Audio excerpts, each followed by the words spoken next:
Okay. Let's whip back to the...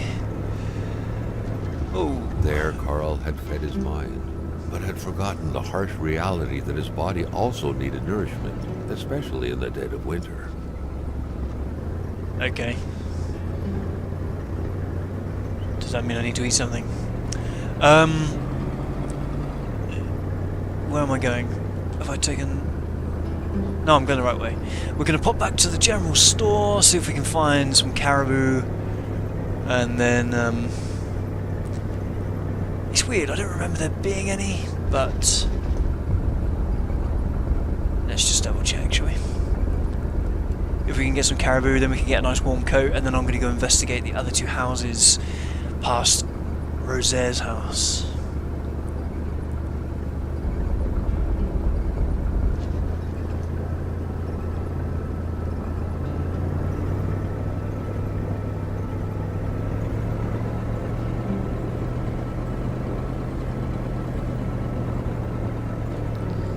Okay, here we go.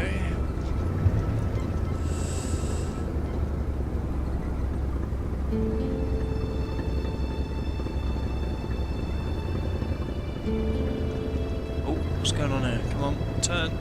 No, not that far.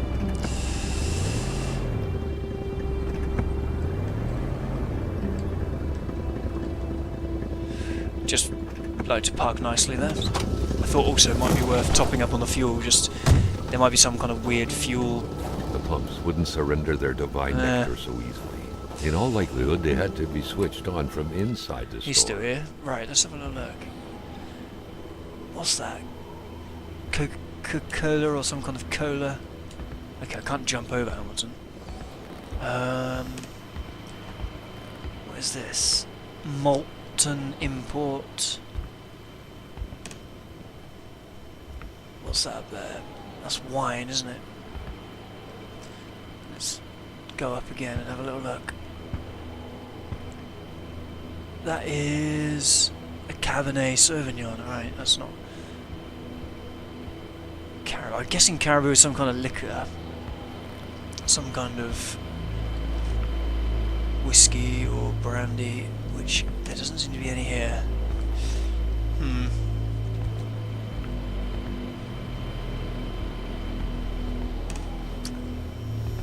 So it's not going to be as easy as that, is it? Fair enough. Okay, there's nothing there then. Let's quickly check the map here. We should check the map where it's nice and warm. Okay, let's check the map. So we have the general store. We've been to Gilles Lechance's house. There's Bédard and Roy down here. Maybe I should go and do those and tick this area off completely. Because we've been to Old Rosette's, but perhaps we should wait to do Bluin and Lamoth when we have found some caribou, and then we can tick that area off. Perhaps I'll go down, do Bédard and Roy's house, and then carry on up to cabin. We've been to cabin B, and then we'll go to cabin A. Sounds like a plan. With our eyes peeled for caribou all the while. I'm now more interested in getting a nice warm coat than solving the murder. Right. All the way around, not into the hedge.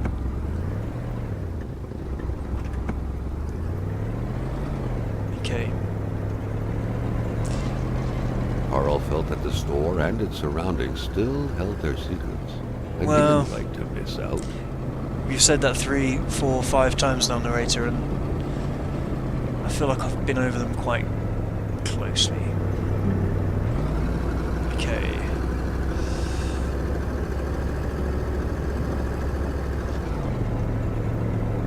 So there's one person's house there. Let's carry on to the next one.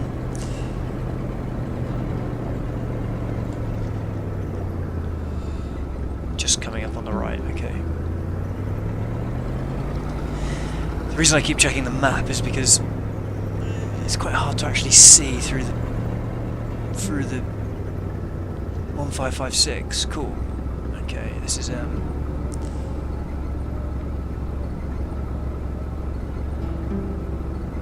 It's quite hard to see through the snow. It was lovely weather when I was coming down here, and then after the crash it's been pretty rough, hasn't it? Okay, Roy's house. Roy!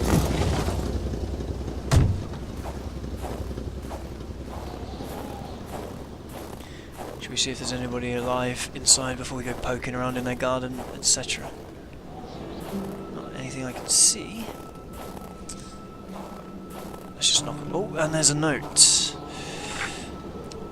Note from Jean or Jean Roy. We fled. It was getting too dangerous. More people live in North Manistan. It'll be safer there. Jean Roy, I see. So they've gone to North Manistan. Oh, an empty bottle. I love an empty bottle. And they've left the door open. How convenient. It was a classic Canadian house, except for the absent horde of kids that would normally be swarming about. Absent swarm of kids. Swarm. Okay, nice. Let's collect another log while we're here. Okay, so what do we have here? The fantasy, page 1. Matthew had yet to add murderer to his curriculum. He was fond of new experiences, especially the most thrilling ones, and taking the life of a flesh and bone individual who the night before was still able to think, dream, fantasize, calculate, read, held the promise of exhilarating sensations. Unlike Raskolnikov, it wasn't about axing an old Jewish hag to pieces to test some lunatic theory. Not at all. Matthew just wanted to know how it felt. It seemed so simple, horribly simple. He didn't have any particular victim in mind. Like most people, his desires ran quite wildly, so he only had a vague idea of them in mind. He pondered using a rifle or a knife, assassinating a young girl or an old man. He tried to focus on practicability. His victim would have to be defenseless. Bodybuilding wasn't exactly Matthew's strong suit. He would have to act spontaneously, but not too much. He wasn't that eager to learn that spending the rest of his life in prison would be like. Some experiences carry just too high a cost to be worth it, really. I see. So we have a novelist living here who has read, and a chess player. Are they trying to move piece? Interesting. Just one more move and white is checkmated. Game over. It seems the game was abandoned right before the final strike came down. Ooh. Okay. Any caribou? Nope, but we have got some fire starters. Excellent. And some raisins. And some bottles. And we've got a telephone. Can we... Nothing? Okay. I still haven't called in the murder of Hamilton to anybody. He's just laying in the general store. Okay, that leads outside, so let's close that. What we've got up here? Pictures, books. We have a cupboard up here we haven't had a look in. Nothing. Okay.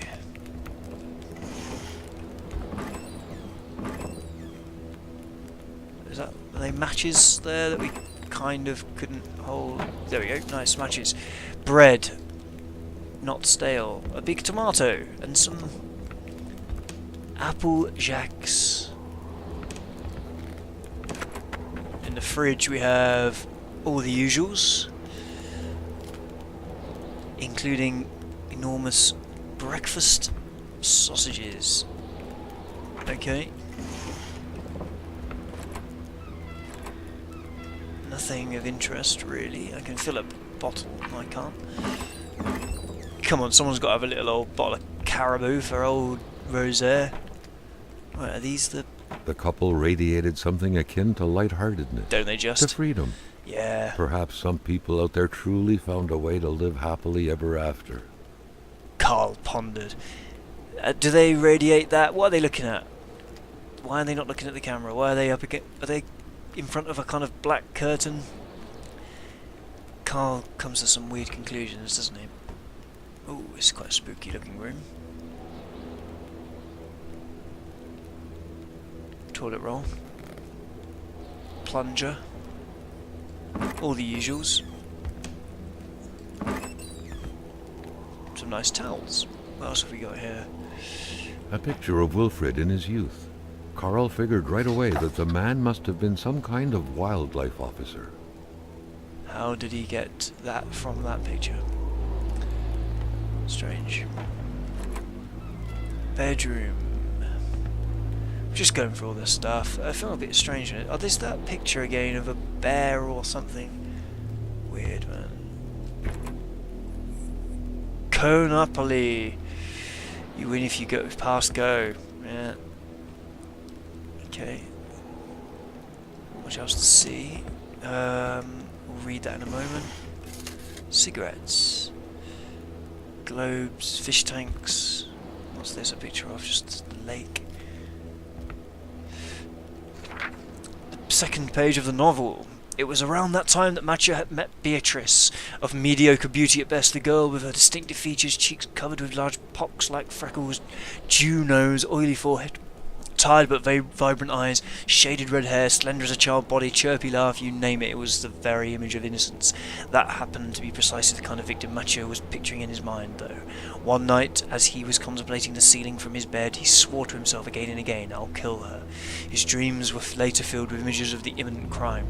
He had come up with a simple enough plan. One fine evening he would visit her place to become familiar with the area's intricacies and feel closer to the impending murder, to slowly dig into Beatrice's thoughts, desires, dreams and abilities. This way he would be able to get a concrete sense of what his sinister deed would be stripping away from the very fabric of life. The whole thing would take 2 days, a week at most. So, Wilfred... Wait, hold on, we're at the Roy's house, right? Yes, Wilfred Roy. He, who gives off a sense of freedom and etc.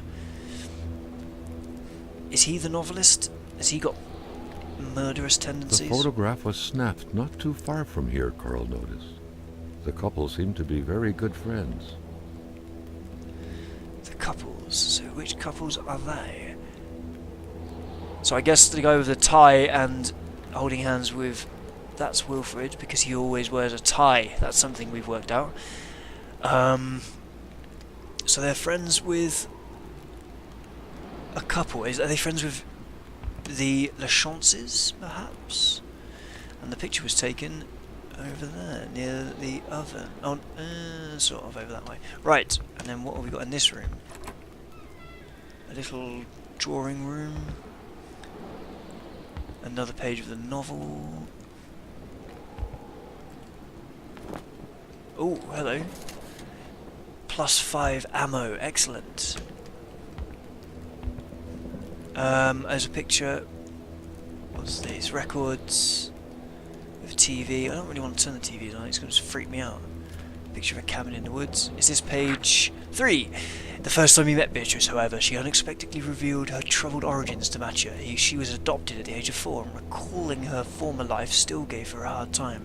She played the piano in so graceful a manner that people often thought she may be the natural offspring of a musical virtuoso. She always cried before falling asleep, torn from the inside by dreadful pain she couldn't explain. She confided to him so profoundly that Matcha couldn't get enough, coming back every night to learn every single thing of what would come out of that delicate mouth after pulling one last breath out of it. Every night he reflected on what the death of Beatrice would mean in terms of losses to humanity's common heritage, be it the sound of her sobbing or of her piano melodies, the compulsive tapping of a long index finger on her temple when she harboured dark thoughts, or any other little thing. It didn't matter, everything would indiscriminately vanish. Everything. All these thoughts made for some blissful slumbers indeed. Then days became weeks, and before he knew it, it was Matcha's turn to throw his secrets at her, his hopes, his cries of despair, as if throwing coins in a wishing well. She'll be dead by the end of the month, he promised himself. Okay, so but he's kind of falling for her. And I guess this is a murderer's diary. Oh. Carl's detective training compelled him to write some excerpts down. What sort of monster could give life to such a bizarre tale? I don't think necessarily it has to be a monster. And we haven't read page 4, of course. The two lovebirds were still going at it 7 months later, though confiding, still going at it. strange choice of words though, confiding fears and desires alike near the fireplace several days a week. The populace took notice, and wounding words eventually found their way to Match's ears, prompting him to take action to prove his gentlemanship. He had to ask Beatrice's hand in marriage. He would have more than enough time to kill her later.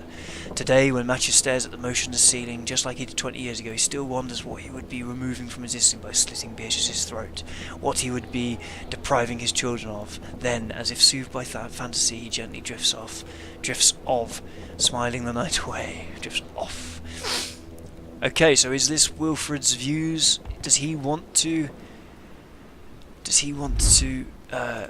kill? Okay, so we've got a revolver. Do I have... Is that the wrong type of ammunition? I don't know. I was going to reload while I pondered. Bullets. Okay, if .3 ammo, is that wrong? Is that not revolver ammo? I don't know. We'll find out later. Probably not. Maybe .3 is a rifle or something like that. Okay, so they're the Roys. An interesting one of the two. Perhaps I mean, we're guessing Wilfred is a bit of a novelist and might have some dark thoughts about killing his wife. Nothing really to see out the back here. What's that over there?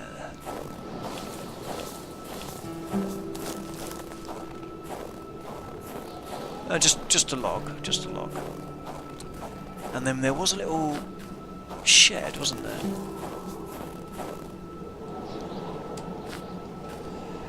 Is this a little kennel for a dog, perhaps? No, there's nothing we can do with that. Okay, so they're the Roys. Not much in the way of clues, apart from they might have been friends with the Lachance couple, and one of them might have been a little murderous, but... And other than that, they have gone up to North Manistan, which is the county, isn't it? Not the actual town, so... But they also were scared of something. That's also something worth noting. They must have been scared of... Hold on, is that the... No, that's not the turning. They must have been scared of something going down in Lac Amatipec, if that was the name. Atamipec. Okay, who's this? This is the Bedard house. Okay, they've got quite a big garage there.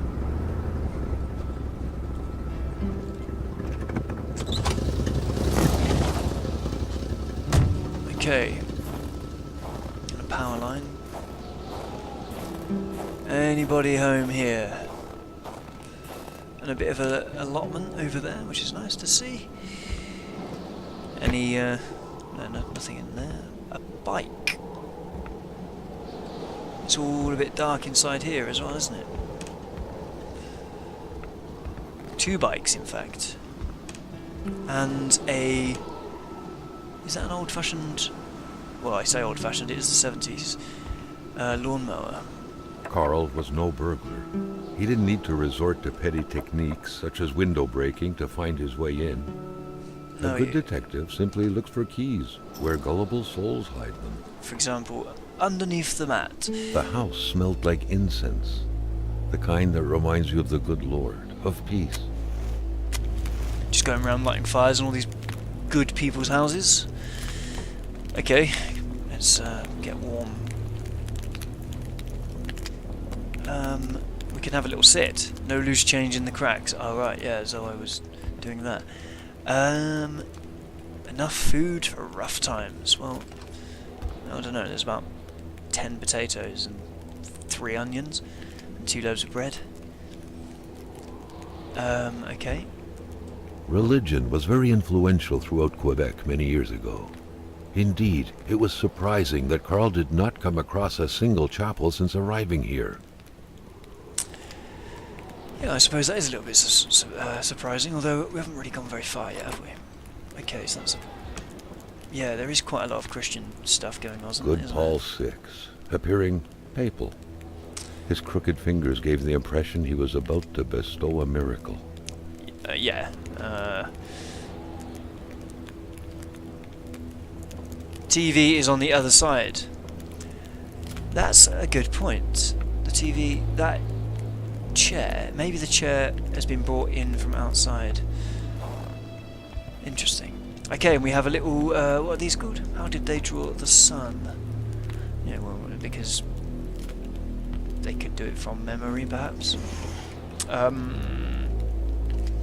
So yeah, this is a bit of a religious home, isn't it? And what's that a picture of there?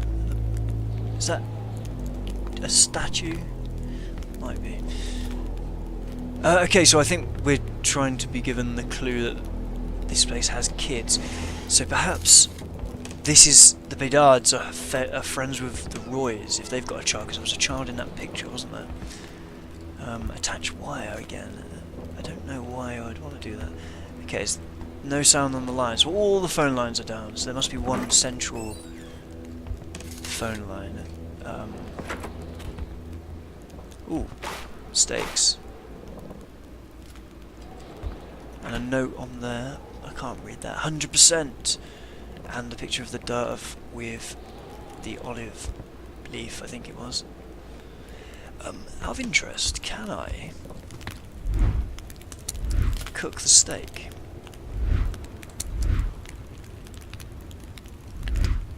Or do I just eat it without having to cook it?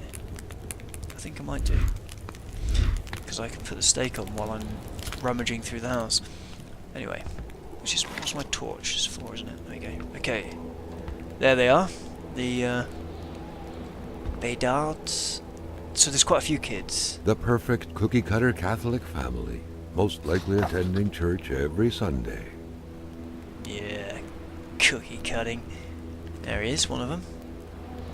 Little lad. What we got here? Nappies, old-fashioned style nappies hanging out to dry. The family's mother must have spent her days washing the filth off her kids' diapers. Yep. Nothing else to do. Okay. Ooh, we've seen you before, haven't we? Who knew that giraffes thrived in the North Pole?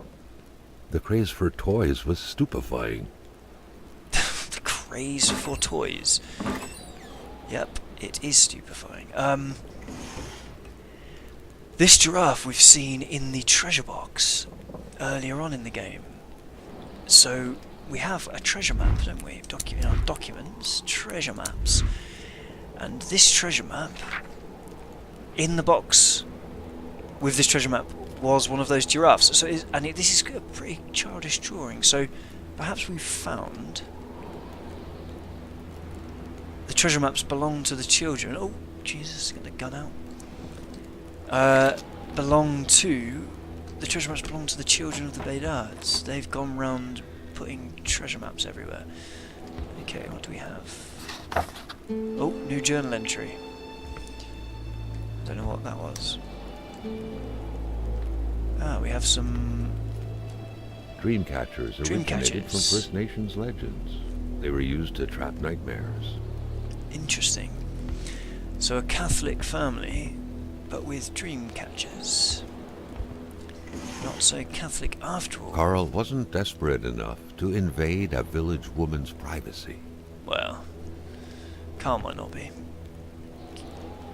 There's that same picture again of what looks like a bear, but also spookily kind of just like a black figure in the woods. Okay, nothing in there. And the kids' room.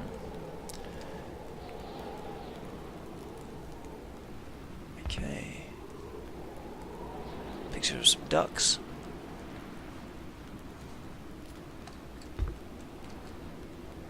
Works of art from a future artist. Yes, exactly. Another there?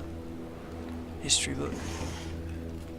Oh, okay, so we're not going to read the... Jean-Luc Bédard had without a doubt been the closest man in the village to William Hamilton, otherwise known as Uncle Willie. So we can read the kids' diaries, but not the mothers. Fair enough. Carl, you have strange morals. Okay, Marie's diary, page 1, August 16th. I have a diary just like Mum. Unlike her, though, I don't wear a long face when writing, but I do love to write my thoughts. And about Martin, most of all. I love talking about him. I think he loves me too, just like in Romeo and Juliet. People don't like it when I see him, only because he's a blaze. I don't know what that is. But just like in the story, nothing can stand in the way of true love. August 18th, I lost appetite. I can't sleep anymore. Every waking hour, intense shivers run through my body. Dad's making me see Dr. Beaupre, with his big hands touching me everywhere, his foul breath exhaling all over my face. Yuck, I'm not sick, I'm in love. I love Martin so much. There's nothing I like better than thinking about us playing together like we always do. I wonder if he found the key I lost the other day. He was pretty sad when I did, because it's for his dad's garden shed, and Martin has always been afraid of him. I think Martin's dad is a bit like Dad's god. The key fell in a burrow next to the shed. Poor Martin, he cried like a buried baby, but I still love him. August 24th, Mum often cries when she feels lonely. I think there's no reason for her to cry. Mum can be stupid sometimes. Dad works a lot because of that wealthy Englishman buying everything. That's what notaries do. They make sure that people get what they're paying for, basically. It's complicated, but that's how Dad explained it to me. The rich guy doesn't look half as bad as Martin told me he was. When I saw him this morning at Dad's office, he told me, "Call me Uncle Willie." I found that pretty funny. Plus, he gave me candy. Okay, it was kind of old and dry, but still candy. I think Dad gets along well with Uncle Willie, because when he's with him, he laughs the same way he does with Father Label, or Labelle. September 22nd, I had to gobble up Dr. Beaupre's horrible medicine, because if I hadn't, I wouldn't have made it to Christmas, or so he said. I haven't seen Martin in weeks, nor did I go to school for that matter. Dad has been praying beside my bed every morning for a while now, and at bedtime too. Today he went hunting with Uncle Willie, and he told me to ask God to bless him in my prayers.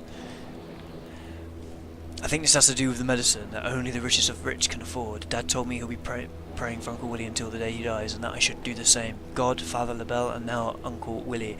I wonder when Dad finds the time to pray for Santa Claus. September 28th, how can Mum be so stupid, and she's getting fat too? She cries like a newborn puppy all the time, it's so annoying. I came across Martin today. He seemed pretty thin, and maybe kind of dirty. He doesn't look as neat and presentable as Uncle Willie, that's for sure. Right, so she's in love with Martin, whoever Martin is. Although she was perhaps close to dying, if she hadn't, maybe she got pneumonia or something, I don't know. But she's dropped a clue that she's dropped a key somewhere, and that key might be useful in a burrow next to the shed. In a burrow next to the shed here. At the sight of the nicely protected garden. Hopefully, the Bédards had managed to dig every last potato out before the sudden snowfall. Yeah, I hope so. In a burrow next to the shed. Is that next to this shed, or next to the shed in which the key was lost? Perhaps.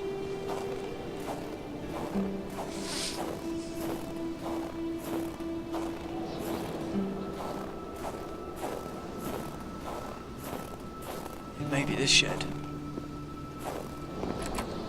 Nope, this shed's wide open. And a very neat shed it is too. Is there a bottle of caribou?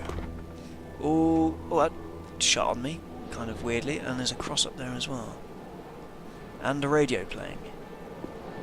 Interesting.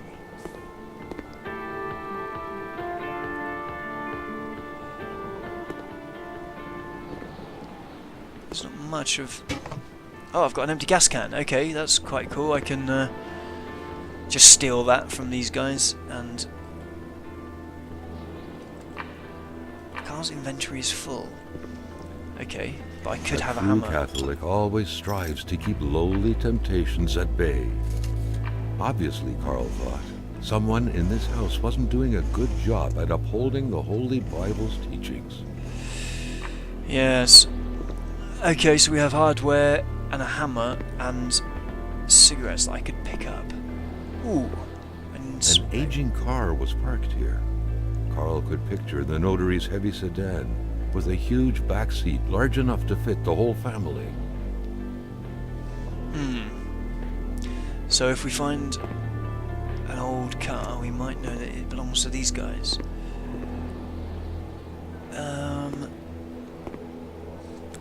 Is there anything I can jettison from my...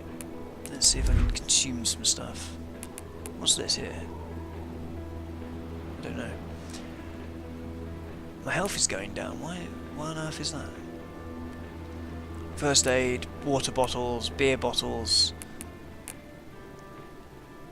I could discard the beer bottles. Painkillers, no. What else could I get rid of? Crowbar. I have got the steaks here. Let's see if I can go and cook a steak. A hammer might be useful. Actually, even better idea. Let's see if we can put things in the back of the truck. And then I can... Yes, excellent. I'll put the gas can in the back. And I'll put the pincers. I haven't really needed those since, have I? Although, what about the pliers? And the pincers. What the hell? And then we can perhaps go and pick up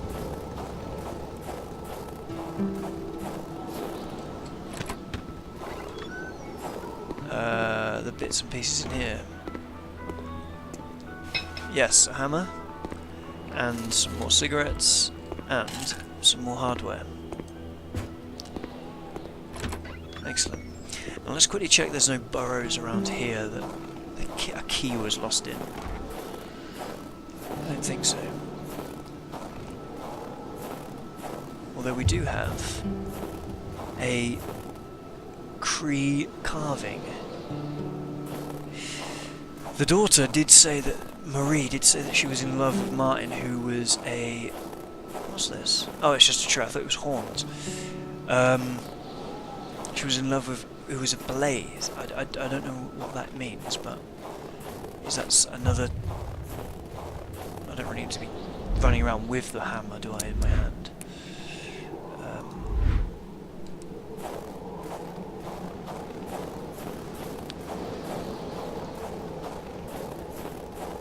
Okay, we're just going to experiment cooking a steak.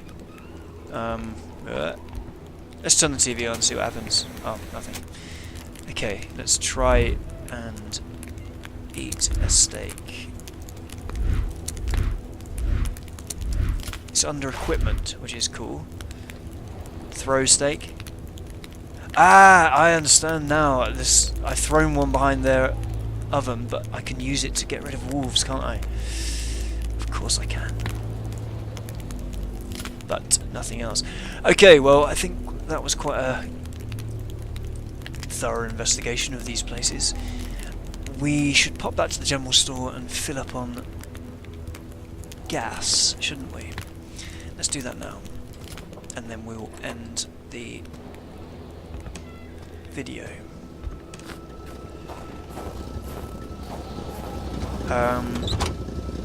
Let's jump in.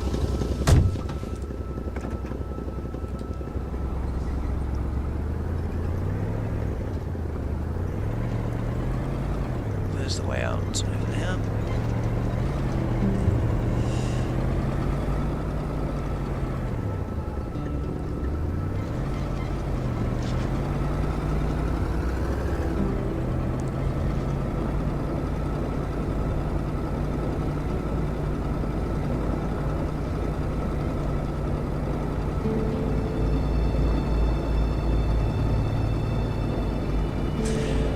But no bottle of caribou either. We have some beer, although the beer I don't think is caribou, which is what old Rosaire would like.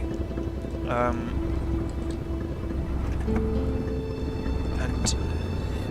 then I can get a nice warm coat so I can go investigating outside a bit more. It'd be extremely useful. I'll have to just go and investigate the houses near him and hope that they have some in their houses. Sorry, Hamilton, I know I'm in and out a lot, but... What's this? Mysterious unbranded cans. Yeah, quite mysterious. Okay, let's turn on the pump, and then let's... Hold on, there's a cigarette on the floor there. Okay, and then... Let's get the gas canister out. Okay, excellent. And then... Let's see... No, not equipment. Inventory. Yes. Do I just... Aha, there we go. What? Why so full? Okay, let's drop off the hammer. Where's the crowbar? Did I chuck the crowbar in the back? I think I might have done. I did it literally seconds ago and I can't remember. Okay, excellent.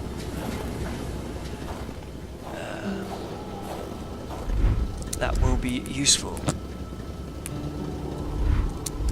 Yep. Where did the crowbar go?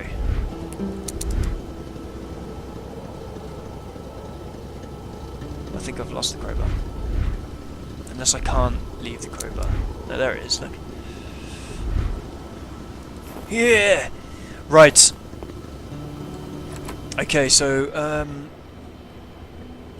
what we're going to do is end this video here. The investigation deepens, and then in the next video, pop back towards Rose's house, the doctor's, and pop down to Bluin and La Moth and see if they harbour any secrets before heading north up here, eventually towards Hamilton's mansion in Manistan North. Anyway, thank you very much for watching.